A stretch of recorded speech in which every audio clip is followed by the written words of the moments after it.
Hello, everyone, and welcome again to another Teacher Joseph podcast. When you visit a pharmacy in the UK, you buy over-the-counter medication. That's medication where you don't have a doctor's prescription. You know, when you go to the doctor, he gives you a bit of paper, you take that to the pharmacy, and then they make up the recipe, which they then give you. Over-the-counter medication is the stuff that you take without the doctor's authorization. You simply go to the pharmacy, you have a headache, and you ask the pharmacist for a painkiller. You ask, what can I take for a headache? They give you something, you pay for it, and you leave. This is called over-the-counter medication because it doesn't need any authorization. That desk which exists between you and the assistant is called the counter, presumably because that's where they used to count money. These days, it's simply a desk with a card terminal sitting on it. Over-the-counter medication is very, very popular, and we use this phrase to discuss what we can buy over the counter and what we can't buy. So, for example, if you live in Europe, you may be able to go to your local pharmacy and ask for antibiotics. Some people call them antibiotics. When you buy antibiotics in Europe, sometimes you can buy them over the counter, especially in eastern parts of Europe and Russia. However, here in the UK, you can't buy antibiotics over the counter. You have to have a doctor's prescription. Strangely, though, we do have some other really weird rules about over-the-counter medication.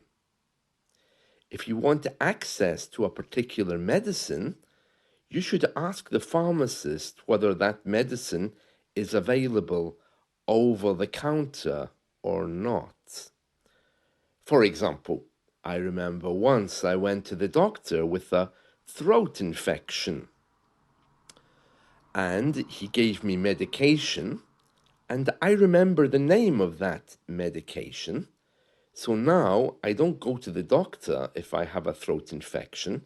I just go to the pharmacist and I say, excuse me, can I buy this medication over the counter? And I give them the name. And I know that they can, and the pharmacist will say, yeah, no problem. Here it is. And it's often cheaper as well. Because if you go to the doctor in England and they give you a government prescription for medication, it's one fixed price, usually per item, which means that you pay £10 each for every bit of medication that he gives you. But if he's only giving you, let's say, vitamins, you could save a lot of money by going to the pharmacist and saying, can I buy this medicine over the counter? Because the pharmacist might say, yeah, we can sell that to you for £5. So it's always worth checking to see whether medicine is available over the counter. It doesn't really matter in places around the UK. Let me explain. In England, doctor's medication has a fixed price. I believe it's around £10. In Scotland, doctor's medication is completely free, so you don't pay anything for it. I'm not sure about Wales and Northern Ireland. I believe medication there is also free, which means that England is the place where you have to pay for it. So you can fully understand why some people would want to check on the price before they paid £10 for the government prescription, if they can buy it over the counter. Another strange thing about the UK is the fact that we can buy opioids over the counter, even though we can't buy antibiotics. Now, opioids are a particular type of medication which has a kind of morphine-like effect. It makes you sleepy and drowsy and can be highly addictive. When you buy one of these over the counter, the pharmacist will warn you these are highly addictive, don't take them for any more than up to 3 days. And they will also give you other bits of advice. To avoid this and to avoid making you feel uncomfortable when you're buying them, especially if they know that you buy them all the time, because some people do, then often they will simply whisper under their breath, hey, 3 days only, 3 days only, which is their way of saying, okay, I've warned you, you take these for no longer than 3 days. But I know, and you know, that you're taking them for more time than that, which you shouldn't. It's kind of like a hidden, weird moral message. So these opioids that you can buy over the counter, of course, are in very low doses and are usually mixed with other types of medication. So you can ask for them, but you have to be very careful with those because they can have major side effects. The UK government is currently looking at opioids, which you can buy over the counter. One of the reasons is because there are particular products which they know are being abused. Currently, if you go to our NHS website, you can have a look to see which ones they're planning to ban. We're probably one of the only countries left across Europe which can sell these kind of things over the counter, and there is concern about one of them in particular. 95 people have already died this year by taking this particular product. The question then is, well, why would you allow opioids to be sold over the counter if they're so dangerous? Well, there's a couple of reasons why they're available over the counter. One is simply because for people who are very serious drug addicts, when they're coming off a drug, they sometimes turn to these minor drugs in order to help them to go through the process of withdrawal. So in places where there's, let's say, a high number of drug addicts, to have these other types of opioids available is very, very important. In fact, they could save somebody's life. So having them available is important, and it's only one type of opioid that they're currently thinking about removing. So it's very interesting. You might be very surprised to know that many people who live in the UK do have issues with drugs. And if you've ever taken a night bus in central London at 1 a.m. or 2 a.m., you'll notice that the lights inside are very deep blue. It's the same if you go to a public toilet in the UK. In some parts of the cities, the lights are very, very blue. And it's a little bit strange. And the reason why it's like that is because it's to stop people being able to inject themselves with drugs. Because if the light is very blue, it means that the person won't be able to find the vein in their arm to use something like heroin.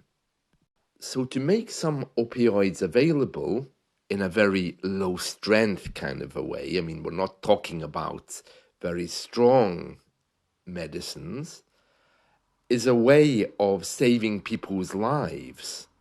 But some of them, an increasing number now, are getting prohibited because they themselves are causing problems for other people. So just to sum up then, over-the-counter medication in the UK, if you know exactly what you're looking for, can be very, very strong, and you should be very careful. On the other hand, usual over-the-counter medication, the stuff that you just lift off the shelf and buy, is usually what we call over-the-counter. But many stronger things are available over-the-counter too, and it's worth having a discussion with the pharmacist to see what suits you. Unlike other countries in Europe, our pharmacists will only intervene if you ask them. So, for example, in Spain, as I remember, going to the pharmacist was a little bit like going to the doctor. If you simply asked for a medication, you kind of had to go through this interview first as to why you wanted it. Whereas here, you walk in, you ask for the thing, you're given the thing. There isn't really anybody who cares to tell you about or to ask you about what's wrong. They will only warn you about the medication you're taking and the effect it might have on you. I was talking to a friend of mine recently, and we were comparing our experiences across Europe of going to pharmacies. And he was telling me that he went to a pharmacy in Spain and he asked for some kind of opioid-based medication, and they looked at him like he was a drug addict and they threw him out. And so he went to another pharmacy and they quite happily sold it to him. And there was some kind of very grey area that was very unclear as to what he could buy and what he couldn't. A grey area in English, we use that to describe something which is unclear. So certainly in Spain, I know that there's a very grey area regarding what you can buy and what you can't buy over the counter. I think it depends who you speak to and also their understanding of the law. There seems to be a lot of confusion about that.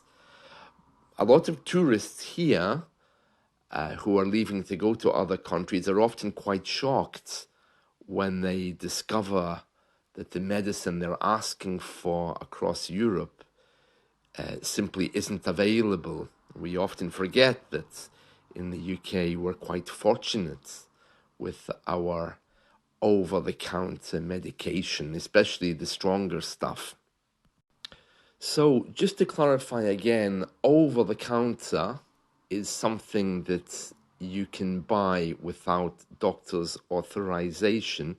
There is another phrase in English which is nothing to do with pharmacies, okay, which is called under-the-counter.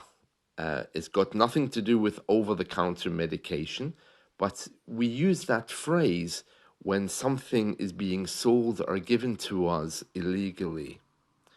Okay, so in any shop there is a counter, but if something is sold to you, let's say without paying tax on it, or it's something which you shouldn't technically be allowed to buy. It's given to you under the counter, which is a way of describing something which is a little bit dodgy or bad. But I want to stress again that that has nothing to do with pharmacies. All of our pharmacies are very legitimate and honest, and under-the-counter sales would not be tolerated because, of course, it's a criminal offence. So, next time you're in the UK and you really need something to take away pain, and you need something a little bit stronger than usual, don't be afraid to have a chat with the pharmacists to see what's available to you. Or if you know the name of your medicine, ask the pharmacist to check to see whether it can be purchased over the counter. That's it from me. I hope you found this helpful, and stay safe. Let's talk again soon. Bye.